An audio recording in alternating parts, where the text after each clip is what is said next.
Okay, so let's dive into something pretty cool today. It's all about this new AI system called FinGPT. And it's designed to, give you like personalized financial advice, but really personalized. Yeah, it goes way beyond your typical robo-advisor. Yeah. It can actually learn from you and your specific financial situation. And even your goals, and the websites and files that you trust. Yeah, I'm always thinking like there's just so much information out there. When it comes to investing, it's like stocks, bonds, algorithms, you name it. It's overwhelming. So to have like an AI that can help you cut through the noise and make smarter decisions based on what's best for you, that sounds like a game changer. So how does it actually work? Especially for like individual investors like you and me. So imagine you're curious about a particular stock, but you don't have the time to read through all those reports and Yeah, articles. that's me. Well, that's where FinGPT comes in. You can actually ask it questions almost like you're talking to a financial expert.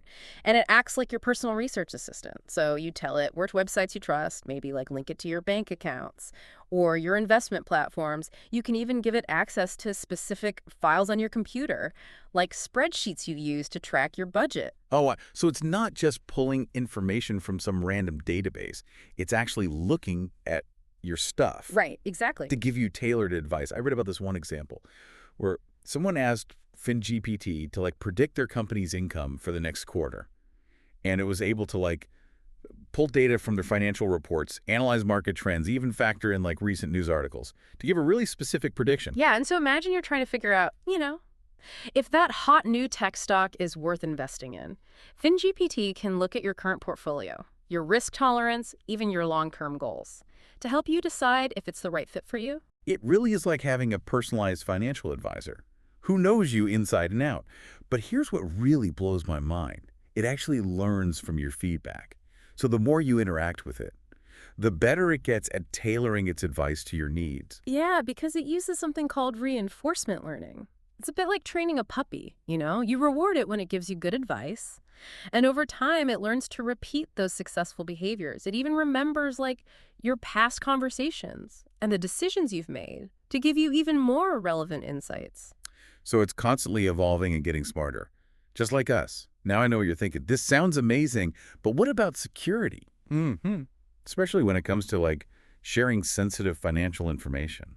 Right, that's a great question. And the developers have been very careful to address those concerns. They've built in multiple layers of security, including encryption and anonymization techniques. Okay, that's reassuring. But let's say you're not just an individual investor. You're a big financial institution with tons of data and even higher security needs. How does FinGPT work for them? Well, for institutions, FinGPT operates in a completely isolated environment, kind of like a digital vault. It's called an air-gapped system, which means it's not connected to the internet. So there's virtually no risk of hacking or data breaches. So it's like this super secure fortress for financial data. But how does it actually process all that information? We're talking about massive amounts of data here. Yeah, so that's where things get a little technical, but I'll try to explain it in a way that makes sense. They use something called a dynamic vector database, which is basically a way to organize all that data so the AI can easily understand and analyze it. Think of it like a highly organized library, where FinGPT can instantly find the exact information it needs to answer even the most complex questions. Okay, so it's like having a superpowered librarian who can instantly pull up any financial document or piece of data you need. Exactly. And what's really fascinating is that this database is constantly being updated, which is crucial in the fast-paced world of finance. This means the AI is always working with the latest information, which helps it generate more accurate and up-to-date insights. So it's like having a constantly evolving brain of financial data, all safely contained within the institution's walls. That's pretty impressive. It is, and it leads to something called continuous pre-training and fine-tuning, which basically means the AI model is constantly learning from this data and getting better over time. It's like a financial expert who never stops studying and improving their skills. So not only is it secure, it's constantly getting smarter and more knowledgeable. Exactly. And just like with the individual version, it also uses RAG, Retrieval-Augmented Generation, to make sure its advice is always informed by the latest market information. Okay, this is starting to sound like a pretty powerful tool. But how do institutions actually use this thing? I mean, it's one thing to have all this data and analysis, but how does it translate into actionable insights?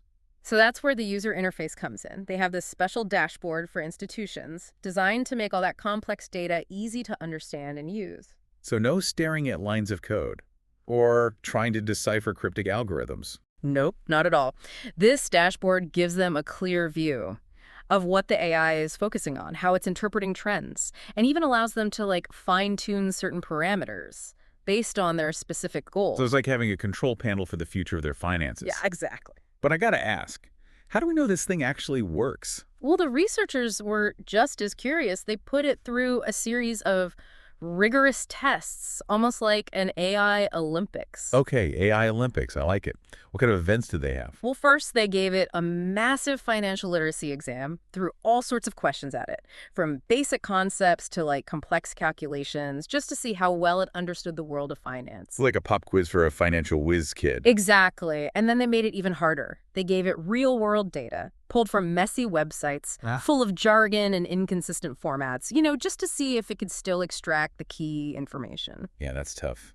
Even for humans, sometimes. Yeah. But finance isn't just about crunching numbers, right? There's that whole legal and regulatory side to it. Do they test FinGPT on that too? Oh, yeah, for sure. They had it analyze complex regulations, see if it could understand, like the nuances of financial laws, and apply them correctly. This is the kind of stuff that keeps lawyers up at night. So did it pass? Did FinGPT pass all these tests? It did even better than that. They use this benchmark called Finance Bench. It's like the ultimate test for AI financial intelligence. And FinGPT consistently outperformed all the other AI models they tested. Wow, so top of the class. But in the world of finance, speed is everything, right? If I have to wait hours for an answer, it's not very helpful. Absolutely. You need those insights in real time to make informed decisions. And one of the things that makes FinGPT so remarkable is its speed. Okay, so how fast are we talking?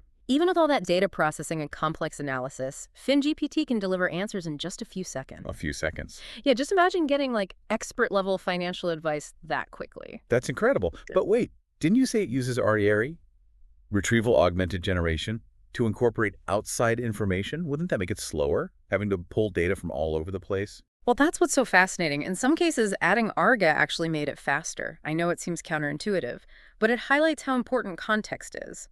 By giving FinGPT access to the right information up front, it can actually find the answers more efficiently. It's like having a well-organized filing cabinet versus having to rummage through a whole library every time you need something. So it's not just fast. It's smart about how it uses information. Mhm. This is seriously impressive stuff. So we've talked about how it works for individuals, how it works for institutions. We've seen that it can really deliver on its promises. But what does this all mean for the future of finance? That's the big question, isn't it? If AI can provide this level of personalized and sophisticated financial guidance, what does it mean for the way we invest, manage our money, even think about wealth? It feels like we're on the verge of something truly revolutionary. But, with every revolution Yeah. comes change. And some people might be feeling a bit apprehensive. What would you say to those who are worried about the rise of AI in finance? Well, I think it's understandable to have questions and concerns about any new technology, especially one that has the potential to you know, impact something as important as our finances. But it's crucial to remember that AI is a tool. And like any tool, it can be used for good or for ill. Right, so it's not about the technology itself, but how we choose to use it. Exactly. And that's why it's so important to have these conversations, to explore both the potential benefits and the potential risks. We need to be mindful of things like bias in algorithms, data privacy, and the potential impact on employment in the financial sector. Yeah, those are all important considerations. But let's, flip the coin for a second. Talk about the potential upsides. What are some of the positive changes FinGPT could bring to the world of finance? Well, imagine a world where everyone, regardless of their income or background, has access to sophisticated financial advice. That's a powerful thought. Like democratizing financial expertise. Exactly. It could also lead to greater financial literacy overall, by making complex financial concepts easier to understand and personalize. FinGPT could empower people to take control of their own finances and make smarter decisions. So instead of feeling intimidated or overwhelmed by the world of finance, people could feel empowered and confident Right. in their ability to manage their money. It's about making financial knowledge accessible and actionable for everyone. Absolutely. And don't forget about the potential for efficiency and innovation. By automating tasks and providing data-driven insights, FinGPT could free up financial professionals to focus on more strategic and creative work. So it's not about replacing human expertise, Mhm. but rather augmenting it. and making it even more effective. That's a much more optimistic way to look at it. But I'm sure some people are still feeling a bit wary. What would you say to those who are hesitant to embrace this new technology? That's a good question. I think it's important to remember that AI is still in its early stages, especially when it comes to finance. It's not about handing over all control to machines, but rather using them as powerful tools to enhance our own understanding and decision-making. So it's like having a GPS for your finances. It can show you the best route to reach your goals. But ultimately, you're the one behind the wheel. Yeah, exactly. Decide where you want to go. And you can always adjust the course along the way. I like that analogy. Even with all the potential risks, it's hard not to be excited about the possibilities here. Like, imagine a world where managing your finances isn't the source of stress, but rather something you feel empowered to do. That's the dream, right? And I think FinGPT and technologies like it have the potential to make that dream a reality. But it's up to all of us to shape how this technology evolves and to ensure it's used for good. So to our listeners out there, what do you think about all this? Are you ready to embrace the future of finance powered by AI? Or are you feeling a bit hesitant? We want to hear from you. Yeah, head over to our social media channels and share your thoughts, your questions, your hopes, and your concerns. Let's keep this conversation going because the future of finance is being written right now, and it's a future we can all be a part of shaping, however. That's a great point. We need to be active participants, not passive observers. And who knows, maybe your questions and ideas will inspire the next big breakthrough in AI-powered finance. So don't be shy, jump into the conversation, and let's explore this exciting new frontier together.